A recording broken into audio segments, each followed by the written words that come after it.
Hey folks, Ryan here, and finally I've completed Power Rangers Legacy Zeo action figure collection. 2 full years after we got our first ever look at the Legacy line in the Red Ranger of SDCC 2016, I finally completed my second team. It was really difficult to get them this time. I know I said that last time, but this time was even worse. In the UK, for example, we've only actually had a wide release of Red and Blue Ranger. Gold and Green got a one and done style release on a specialist website I'd not heard of before, but apparently they sold out of their quantity in about 20 minutes and never restocked. In the end, I got my Red, Blue and Green from Amazon America, Gold from Amazon America from a third-party seller, and Pink and Yellow from eBay after Gamestop cancelled my order. I held back on reviewing them as there were already so many reviews for the individual figures. But now that I've got them all, I think I've been able to make for enough changes to make for a slightly different take on them. I've wanted this set since they were first announced. Think about how long ago that is now. I mentioned them in my Wave 3 figure review, which was my first video in February 2017, which is now 17 months ago. At the time, I'd expected to have them all by the end of 2017. It's actually ended up being mid-July of the following year. I wasn't even able to get my first figure until March of this year. So I've managed to complete the team in 4 months, which is actually twice as long as it took me to complete MMPR.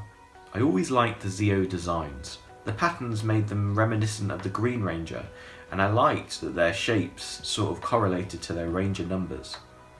I originally disliked that they'd separated the sidearm into swords and guns because it seemed less efficient than the original Blade Blaster, but now I think that, like the Zeonizer Morpher being worn on both wrists, they probably did this to keep the figures more symmetrically equal rather than having a holster just on one side. There's a lot of geometry going on with these guys, so I think the look of the suit would have been a big consideration. What's good about these technically Series 4 and Series 5 Legacy figures then? Well, the suit colours are noticeably different to MMPR. They're more vibrant, a bit like the colouring we get on the Action Hero line, but it's actually accurate, so that's a good change. The Zeo Rangers have one of the more intricate suit patterns, and Bandai have done a really good job trying to include a lot of that detailing, which makes for some monotonous but rewarding custom potential, which I'll mention again later. They look great. They're the most detailed, and while still not perfect, are easily the most accurate figures we've had from Zeo. With enough patience, the poses you can get out of them can be incredible.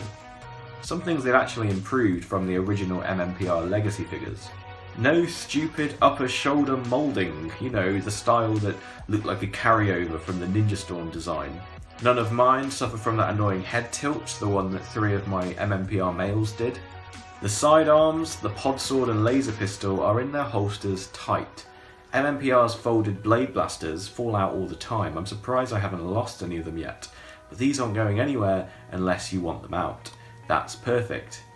Yes, it's a bit annoying when you try and take them out of the holsters, but if you think about how infrequently they're actually going to be taken out of them, this is by far the best solution. So apart from the obvious change in mould, what are the differences between the male and female figures? Well, this one's weird. They actually took away some of the articulation points from the males in the shin and forearm twists. The girls, though, still have it.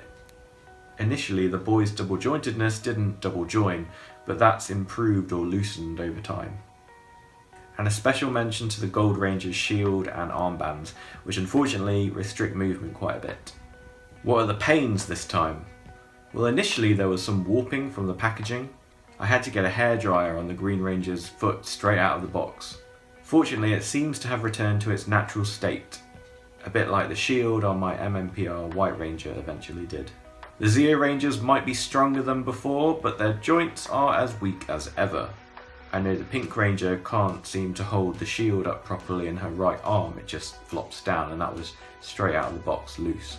So I don't know what will happen to the rest of them over time. The ankle joints on all of them don't always seem to be able to take the weight of the figure above them. It's infuriating. So often the figures just fall down without warning. If you've got them too close together, sometimes one will just take them all out. You wouldn't want to have these anywhere near the edge of a shelf. Worse still, the connector peg inside the torso of my pink ranger has been inserted at the wrong angle and can't be straightened out without opening the figure back up, which I don't know how to do. It works okay, but technically she's a few millimeters taller than the yellow ranger and can't crunch forwards without popping in two. Also, before they fully committed to cheaping out, Zeo Gold was actually pictured with two versions of his staff. In the end, they went with their sort of version of the Gold Rush mode. The top is closed but with a red dot on, and the bottom is in the open mode. I'm actually oddly fine with this because it's easier just to look after one, and the mode differences aren't stark enough to be vital that you'd have to have both. Speaking of weapons, just like with MMPR, we only get the sidearms in the holstered modes of the main 5 rangers. While that actually works out great for the laser pistols, not so much for the pod swords. I've seen so many promo pictures for these figures of them holding the handle of the pod sword with no blade above it. Like, what are you gonna do with that? No one seems to be calling out for this, but you also don't get the combined mode of both weapons that the Zeo Rangers would occasionally use. Something you probably already know, the paint was a joke. The gold butterscotch ranger being a prime example. Green ranger was probably the best painted of all the team. I think that gold was probably what they wanted to do with all of them, you know, the kind they showed at Toy Fair. But clearly something changed during production and we can only speculate on what that was. Possibly because they were retailer exclusive. The girls' gold wasn't that bad either. But by then I'd already customed all the guys and had to finish the girls in the same way. So, about the customing.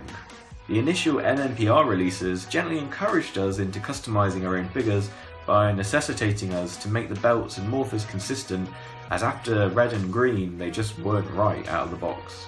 This time you again have a lot of sculpted detail. There's so much more that benefits from being painted. Though it's so fine, you can see why this wasn't possible in the factory, but good on Bandai for giving us the option.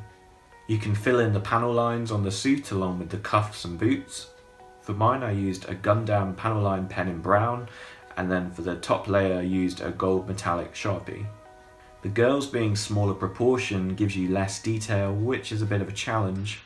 And Gold Ranger's neck piece for some reason doesn't have the beveled detail, so you have to have a much steadier hand. Initially that all worked fine, but it's been a few months now, and what does suck is the kind of butterscotch plastic they've used doesn't seem to want to hold the paint long term. I can see it on the males that the sealed gold Sharpie is starting to peel off. I've not seen this before on any of my weapons or Zord customs. I don't know if it's because I used a Sharpie instead of an acrylic paint, or if it's just the type of plastic that they've used, but it does seem like you can literally wipe it off with your finger. It's also looking a bit grubbier, especially on the Gold Ranger. It's now appearing a lot darker and dirtier than when it was first applied. I'm actually so annoyed by this that I've bought a new acrylic gold paint to redo Gold Ranger. It'll be a much brighter shade this time, so keep an eye on my Instagram at PowerRangergram for that. At this point I'm unsure what to do with the main team gold because I do think the Sharpie Gold Metallic is the perfect colour for them. So I'll have to look out for an acrylic paint maybe that matches it. Then you've got the weapons. I was quite bitter when they made the convention exclusive Tommy set that had the metallic Zeo Red Ranger with his Star Saber. It did make me realise that I had one already though with the Super Mega Force armoured red figure, you know, the one that came with all the weapons. I painted it, and though it does look a little bit big, I was pleased to ensure that Tommy and Jason both had weapons. Oh, and another tip by the way, the armoured MMPR Red also comes with a power sword, which is quite a good size fit for the Legacy Red. Now given how stop and start these figure releases were, I'd say it's fairly unlikely that we're going to see a Zeo Metallic re-release with their signature weapons like we got for MMPR. Especially as Bandai are closing shop and finishing up their run. But that's not to worry, because there is a fan out there who's designed 3D printed customs. I'll link it in the description. I naturally bought and custom painted a set. I'd say they're about 90% accurate. I think the only faults are the detailing on the pink shield and the star hilt bit on the red sword being a little bit too thick.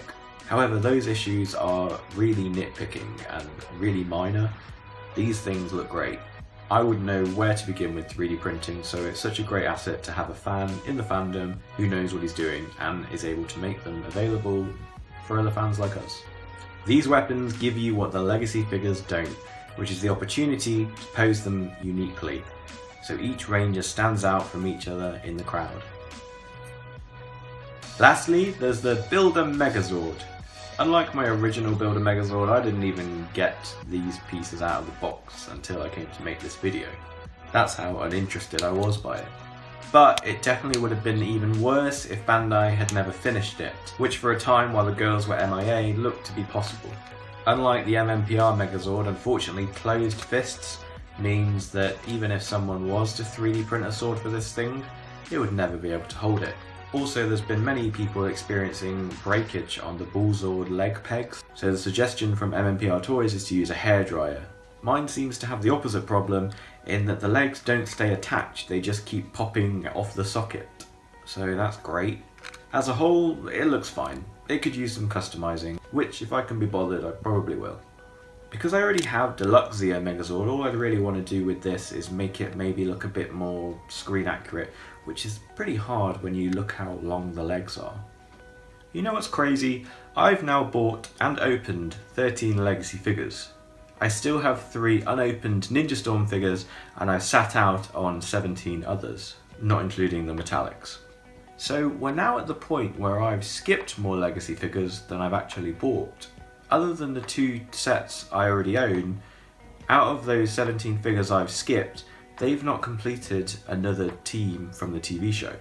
In Space is still missing Silver, though if you believe the rumours, he's apparently coming. The In Space Psycho Rangers have 3 missing members, and those I would say are on the shakiest ground. They are hilariously releasing 2 convention exclusive figures separate to the 3 missing figures. One being the joke from the show of the Silver Ranger pretending to be a Psycho Silver Ranger, and one being the new Boom Comics exclusive Psycho Green Ranger.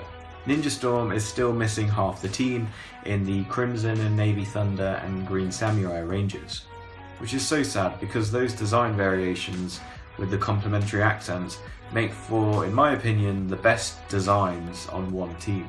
Dino Thunder is still missing Yellow Ranger, and what's even worse about that is that their Builder Megazord is perpetually missing a limb. Presumably Yellow Dino Thunder was made, or in the very least was tooled through to completion, so they will want to recoup their money on that.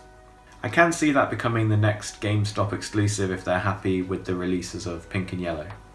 Speaking of Gamestop exclusives, we've just had the confirmation of the armoured MMPR Red figure, with the original terrible cat ear-esque Red Ranger helmet. If they'd only fixed that, I would have bought 2 of these and worked out how to switch the heads of the original Red, but I guess they wanted to go with the easy route.